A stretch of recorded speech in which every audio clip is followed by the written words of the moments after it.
अस्सलाम वालेकुम। Red line Islamabad studio से हम आज की बड़ी स्टोरीज़ आपके सामने ला रहे हैं, उनका तज़िया भी रख रहे हैं। कराची के अंदर गुल प्लाज़ा में बदतरीन आतिशज़दगी, अंदोनाक वाक़या, अभी तक जो वहाँ पर हलाकतों की खबर है हमारे सामने 24 अमवात कन्फर्म हो चुकी हैं, 60 के करीब लोग लापता हैं। तमाम पाकिस्तान को इस वाक़े ने और जिस तरीके से आग फैली है दहला के रख दिया है। इस वक्त भी वर्सा अपने प्यारों के लिए बाहर मौजूद हैं और जानना चाह रहे हैं कि इस मलबे में से उनको क्या मिल सकता है। उम्मीद नहीं है, फिर भी उम्मीद का दामन नहीं छोड़ पा रहे। तो हमारे पास असलम खान वहाँ से ज्वाइन कर रहे होंगे, उस जगह से जहाँ पर यह वाक़या हुआ, ब्यूरो चीफ समा टीवी। आज नाज़रीन दूसरी बड़ी स्टोरी जिससे हम सियासी मामलात का तज्जिया करेंगे। अपोजिशन लीडर महमूद खान अचकज़ई साहब बाकायदा अपनी सीट उन्होंने संभाल ली और अमलन उन्होंने अपोजिशन के लीडर का रोल एक्वायर कर लिया। उन्होंने इसके ऊपर बयानात भी दिए। हुकूमत वक्त की जानिब से जो बयानात आए उनसे आपको एक मुस्बत फ़िज़ा बनती हुई नज़र आ रही है, लेकिन हमने बहुत मरतबा देखा है कि मुस्बत फ़िज़ा बनती है, फिर बिगड़ती है, फिर वही वहशत जो है वो तारी हो जाती है। तो हमारे पास सेनेटर आबिद शेर अली साहब मौजूद हैं, मुस्लिम लीग नवाज़ के सेंट्रल लीडर, उनका बहुत शुक्रिया। और शहरियार आफरीदी साहब, रुकन कौमी असम्बली पाकिस्तान तहरीक इंसाफ की तरफ से आप दोनों का बहुत शुक्रिया जी। हम प्रोग्राम के एक आखिरी हिस्से में बात करेंगे पाकिस्तानियों के अमरीकी वीज़े के हवाले से। बहुत शुकूक व शुबहात पाए जाते हैं कि ये जो 75 ममालिक के इमिग्रेशन के वीज़े आपने फ्रीज़ किए हैं, इनका पाकिस्तानियों के ऊपर क्या असर पड़ता है। बहुत बड़ी तादाद में पाकिस्तानी वहाँ पर मौजूद हैं, बहुत सारे लोगों के, हज़ारों लोगों के केसेस इमिग्रेशन की पाइपलाइन में हैं। तो हमारे पास रिजवान सईद शेख साहब मौजूद होंगे, पाकिस्तान के अमेरिका में एम्बेसडर। वो हमें बता रहे होंगे कि पाकिस्तानियों को किन चीज़ों का ख्याल रखना है। फिर सेनेट में वावेला भी हुआ। एम एल वली खान साहब अमूमन तहम्मुल करते हैं, लेकिन इस मरतबा उन्होंने तहम्मुल का दामन छोड़ा और तू मैमे में चले गए। उसके ऊपर मैं आपको एक वीडियो भी दिखाऊंगा और कमेंट भी करूंगा। और फिर अडियाला बुलाया जा रहा है पीटीआई के एक सेनेटर की जानिब से, लेकिन जब उनसे पूछा गया कि आप खुद क्यों नहीं जाते तो उन्होंने कहा कि कभी कभी मेरी मसरूफियत भी हो जाती है। इस पर भी बात करेंगे। तो असलम खान साहब के पास चलते हैं, क्विक हम राउंड अप ले लेते हैं कि वहाँ पर क्या हो रहा है। असलम, अस्सलाम वालेकुम। जी सर, वालेकुम सलाम। अंसम, ये तो बताइएगा कि बहुत बड़ा सानिया है, और जब मैं आपसे बात कर रहा था तो हमें ये भी पता चला कि लवाहिकीन वहाँ पर मौजूद हैं। एक बड़ा सवाल ये है कि इतनी देर क्यों लग रही है मलबे को हटाने में और हतमी तौर पर ये बताने में कि नुकसान कितना हुआ। तला साहब, जब भी कराची में आग लगती है, मैं बड़ी आग की बात करूंगा, तो इतना ही वक्त लग जाता है। बदकिस्मती हो गई, हम 20-25 सालों से देख रहे हैं कि कोई भी बड़ी आग हो कराची का, वो सानिया में तब्दील हो जाता है। अगर हम बात करें आरजे शॉपिंग मॉल की, हम बात करें सानिया बल्दिया फैक्ट्री की, और अब कराची का गुल प्लाजा, 48 घंटे हो चुके हैं, लेकिन अभी तक अगर हम बात करें कि रेस्क्यू का काम मुकम्मल नहीं हुआ। एक अंदाज़ा लगाया जा रहा है कि 3 दिन या 5 दिन भी लग सकते हैं इस ऑपरेशन के अंदर। 26 अफराद की लाशें अब तक बरामद की जा चुकी हैं। 26 डेड बॉडीज़ में से 13 की शनाख्त हो चुकी है, ऐसा कहना है कमिश्नर कराची का, जब से कुछ देर पहले उन्होंने बात की थी।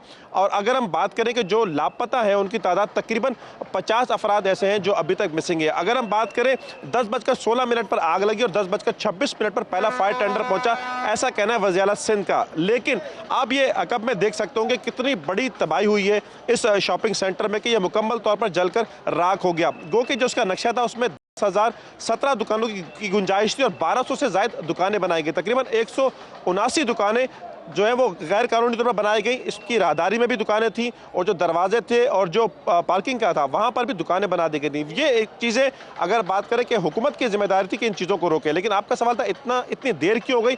अभी आप देख सकते होंगे कि जो डंपर मंगवाए गए हैं, हैवी मशीनरी की मदद से मलबे को तोड़ा जा रहा है और उस मलबे को उठाया जा रहा है। कभी भी हमने नहीं देखा कि इस तरह का कोई बड़ा वाक़या हो जाए तो रेस्क्यू ऑपरेशन कम से कम 7-8 दिन से पहले मुकम्मल हुआ हो। ये आलात भी हमारे पास नहीं है, वसाइल उस तरह नहीं है जिस तरह होने चाहिए थे, और ना ही मेरे ख्याल में एक तरबियत है। 2007 में एक इस तरह का इदारा बनाया गया था, सर्च एंड रेस्क्यू ऑपरेशन। उसमें यह कहा गया था कि मशीनरी भी ली जाएगी और अफराद को ऐसी तरबियत दी जाएगी कि जब इस तरह का सानिया हो तो अफराद को बचाया जा सके। तलत साहब, जो लोग उस आग के मौके पर निकल गए थे, कोई शुरू में अगर हम बात करें आधे घंटे में, वो तो बच गए, लेकिन उसके बाद एक शख्स को भी जिंदा नहीं निकाला जा सका। ये कितना बड़ा अलमिया है कि अगर एक आग लगती है, एक बड़ी आग लग जाती है, और शहर भर से 22 फायर टेंडर भी मंगवाए गए थे, 4 स्नार्कल यहाँ पर काम करती रही, लेकिन एक शख्स को भी बचाया नहीं जा सका। और जिन अफराद के बारे में कहा जा रहा था कि 75 लापता है, उनमें से अगर मैं कहूँ कलामी होती है, अगर मैं पूछ पाऊँ आपसे, वो ये कि ये लोग कौन थे یہ بلڈنگ کے اندر موجود تھے. یہ بعض جگہوں پر یہ بھی بتایا گیا کہ کچھ لوگ آگ لگنے کے بعد اپنا سامان وہاں سے نکال رہے تھے اور آگ میں پھنس گئے. وہ اگر آپ کے پاس تفصیل ہے تو بتائیے گا.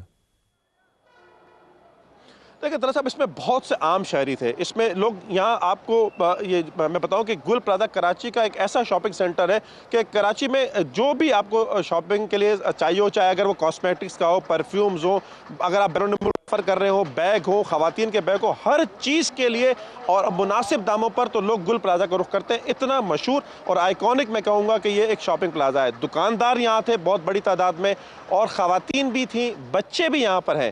35 افراد کے حوالے سے بتایا جا رہا ہے کہ ان کی جو موبائل فون کی لوکیشن ہے وہ اس مقام کی آ رہی ہے. کل تک یہ آ رہی تھی، پہلے بتایا گیا تھا 15 افراد کی، پھر 20 افراد کی، اور اب یہ بتایا جا رہا ہے کہ 35 افراد کی جو موبائل فون کی لوکیشن تھی وہ یہاں تھی. اور ظاہر ہے کہ ابھی وہ افراد مسنگ میں ہیں. جو 50 افراد جن کے بارے میں کہا جا رہا ہے کہ اب تک لاپتہ ہیں، تو وہ ظاہر یہی افراد ہوں گے. آپ کا سوال کون لوگ؟ عام شہری، کراچی کے وہ عام لوگ جو یہاں پر خریداری کرنے کے لیے آئے تھے اور انہیں نہیں پتا تھا کہ یہی جو ہے وہ ان کے ایک طریقے سے آخری جو ان کی جو میں کہوں گا کہ یہ ایک ان کا سفر یہاں پر تمام ہوا، ان کی زندگی یہاں پر تمام ہوئی. دکاندار بھی یہاں پر تھے. جو آپ سامان نکالنے کی بات کریں، ظاہر ہے وہ دکاندار یہ کوشش کر رہے تھے کہ کسی طرح اپنا سامان بچا سکیں. 1 مہینے کے بعد ظاہر ہے کہ رمضان شروع ہونا تھا، لوگوں نے رمضان کے یہاں پہ سٹاک کیا تھا، اور اربوں روپے مالیت سے زائد کا نقصان ہوا ہے تاجروں کا. 1-1 کروڑ روپے کا اعلان کیا ہے. اتنی بڑی ٹریجڈی ہے کہ اب ہم میٹیریل جا نہیں سکتے. جو انسانی جانوں کا ضیاع ہے وہ اندوناک ہے. آپ کا بہت شکریہ اسلم، آپ نے ہمیں بریف کیا.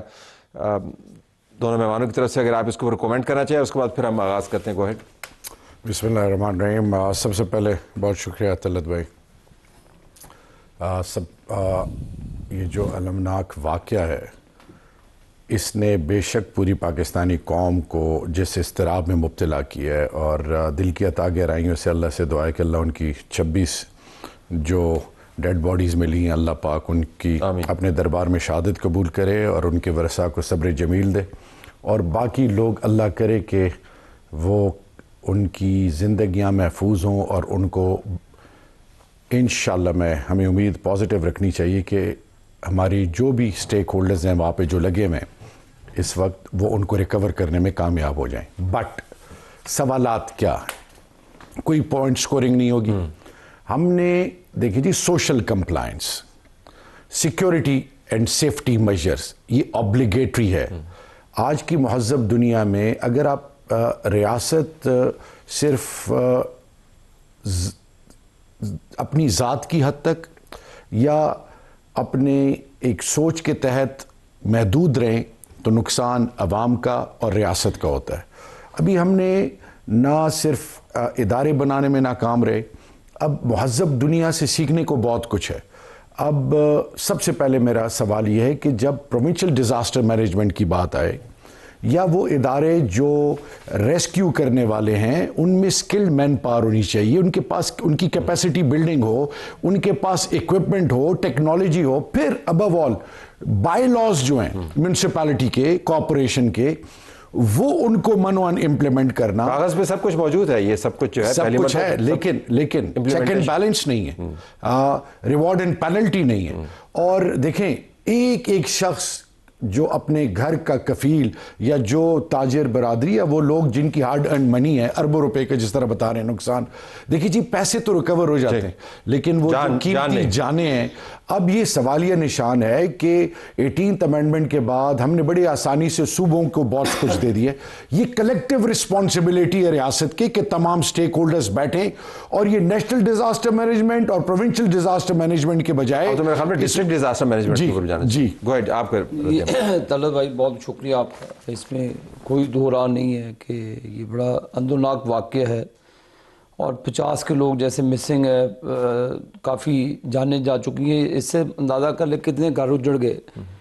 لیکن میرا سوال ہے ایک، کیا کسی اتھارٹی کے چیئرمین کو اس پر سزا ہوئی ہے؟ جو SOPs ہوتے ہیں، جو بائی لاز ابھی افریدی صاحب نے کہی، سب شہروں میں اتھارٹیز بنی. فیصل آباد کی FD ہے، ملتان کی بھی ہے، پنڈی کی اتھارٹی ہے، اس طرح KP میں بھی ہوں گی، سندھ میں ہوں گی.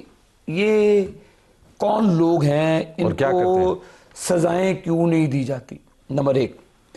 نمبر 2، سیفٹی میجرز کیوں نہیں لیے گئے؟ اگر کوئی پلازا ہے، کراچی فائنینشیل ہب ہے، پورا پاکستان کراچی بیسڈ اکانومی پہ چلتا ہے، اور اس خوبصورت ترین شہر کو آپ نے اس نہج پہ لا دیا کہ سینکڑوں لوگوں کی جانیں چلے گی. ایک مرتبہ نہیں ہوا واقعہ، 4 واقعات تو گنوا چکے یہ ہیں. کافی مرتبہ ہو گیا. لیکن طلعت بھائی میرا سوال یہ ہے کہ کسی افسر کو تختہ دار پر لٹکایا گیا، جب ان سسکتے آنسوؤں کو دیکھو جو ماؤں کو، بہنوں کے جیسے وہ لاپتہ، جی بالکل سکون نہیں ملتا اس جب وہیں پہ بیٹھے ہوئے فٹ پاتھوں کے تو اوپر. کیا ان کو یہ نہیں ہے کہ کروڑ روپیہ آپ کی جیب میں ڈال دو، نہ کسی کے بھائی نے واپس آنا، نہ کسی کے بیٹے نے، نہ کسی کے باپ نے، نہ کسی کی بہن نے. سوال میں صرف سمپل کروں گا، جو ادارے بنے ہوئے ہیں ان لوگوں کو پبلکلی ہینگ کریں، سزائیں دیں کہ یہ آپ کی نیگلیجنسی کی وجہ سے ایفرٹ دنیا میں ہو جاتے ہیں، جی ٹریجڈیز ہو جاتی ہیں، لیکن آپ اس کے لیے آپ کے پاس انسٹرومنٹس نہیں ہیں، آپ کے پاس ریسورسز نہیں ہیں، پیسے جاتے کہاں پہ.